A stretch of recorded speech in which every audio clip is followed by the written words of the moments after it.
Alright, how's everybody doing? Today we're gonna talk about, you know who? U.S. men's national team. Bring your butt over here to the front. We're gonna have to talk about a few things, alright? USMNT fans, don't kill me. I'm just a messenger. Don't kill me, alright? We all friends, alright? We can just all discuss. We can talk. We can discuss things, right? And make sure to come back to this video when what I say is gonna happen happens. Come back to this video, revisit it. And if you're watching after the U.S.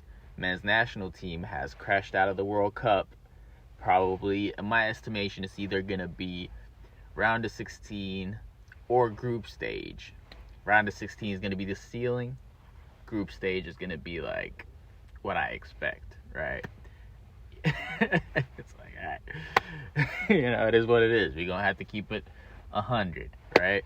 So, and I have reasons to I'm not just saying these things, right, to be inflammatory, to trigger the men's national team fans. I have my own reasons, and I'm gonna explain why I think the way I do, right?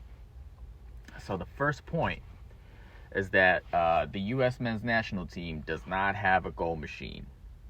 All right, that's the first thing. If you look at many of the countries that have won the World Cup and that probably will win the World Cup in the future, or just any domestic teams, just if you have a good attacking player, if you have somebody that's gonna bag you the goals, week in and week out, you're gonna be fantastic. So there's no goal machine. We had who do we have? The last goal machine I believe we had, and he wasn't even really a goal machine like that. It was Josie Altidore or Zardes. Really, Zardes had a run. Like, people discount Zardes. Zardes had a run, but like a true goal machine, man.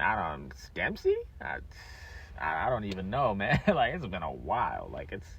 We got Haji right now. I think he plays at Coventry. I'm not sure. Don't quote me on that. I'm just guessing, right?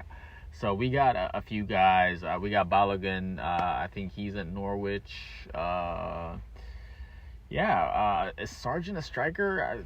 I think he might be the one at Norwich. Another Balogun might have been at what team am I thinking? Anyways, so that's neither here or there, right? We got some players that are in the championship that are, that are productive. So the thing is, these guys are not they're not machines. And honorable mention, Ricardo Pepi, right?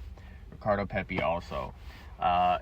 He's good, but he honestly, for me, he hasn't been given consistent chances being the number one, just being given hate. Because I think he's pretty consistent. He's got that Chicharito charm, where he's at the right place at the right time. He can smell the goal, So I hope they take him to the World Cup. Ricardo Pepi, you have an admirer over here. It's not like, I think, he's going to change the game. No, it's not like that. I think he's solid. So that's my first critique of and the reason why I think they're not gonna make it. And it's very disappointing that these are our options in a country of 300 million people, to be honest. That it just shows you that the federation is failing at a larger scale, right? So, but we're not going to marinate on that. That's neither here or there. Second reason, midfield has basically no creativity. So, if you've been paying attention to the team for a while, we got this guy, Gio Reyna, very good player, went to Dortmund, and we thought he was going to get a lot of playing time, a lot of opportunity. It didn't work out that way. So, he ended up... I don't know what happened there, right? So he was scoring goals when he first got there. I think he got hurt, and then it's in Europe, there's promotion relegation. So it's like the teams cannot wait on nobody. You know what I'm saying? Like if you get hurt, next man up, hey, get in there. And if he gets in there and he's killing it, hey, just like our boy Reyna, you're gonna have to sit on the bench and rot. You know what I'm saying? And if they're not getting their value for you in return, guess what? They're not going to sell you, because it's not like the MLS. It's not single entity ownership. You know what I'm saying? You're gonna get sold when we get the value for you, buddy. have a seat. You know what I'm saying? So he's been on the bench, so he's not getting enough playing time. So this guy was supposed to be our creative guy. You know, he's supposed to be our De Bruyne.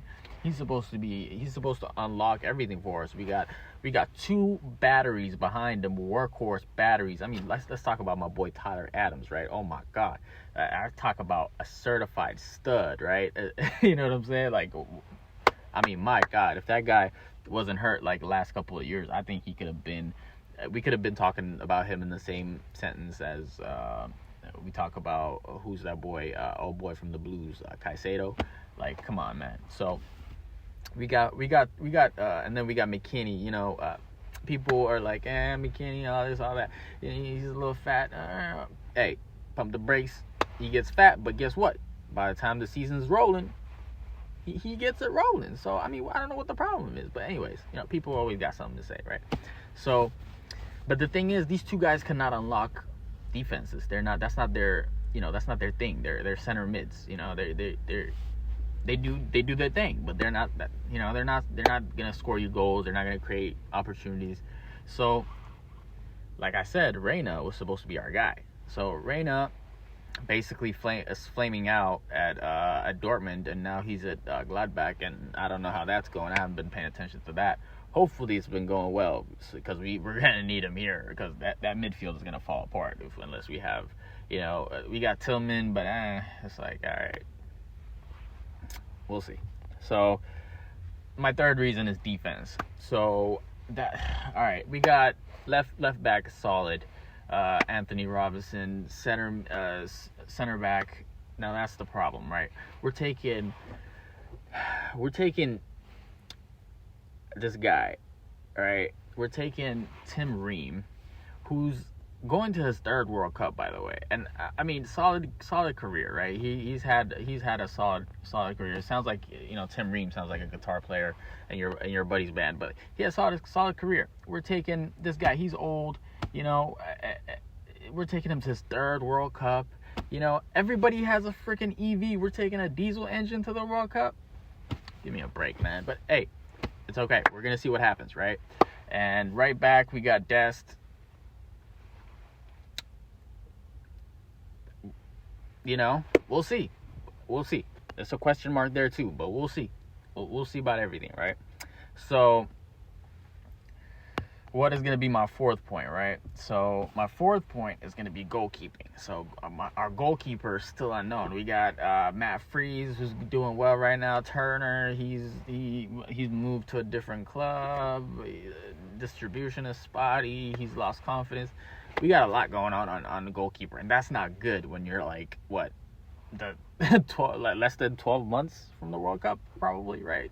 Just wow, we're screwed. But anyways, let's not be a doomer here, right? So what's my fifth reason? So my fifth reason is gonna be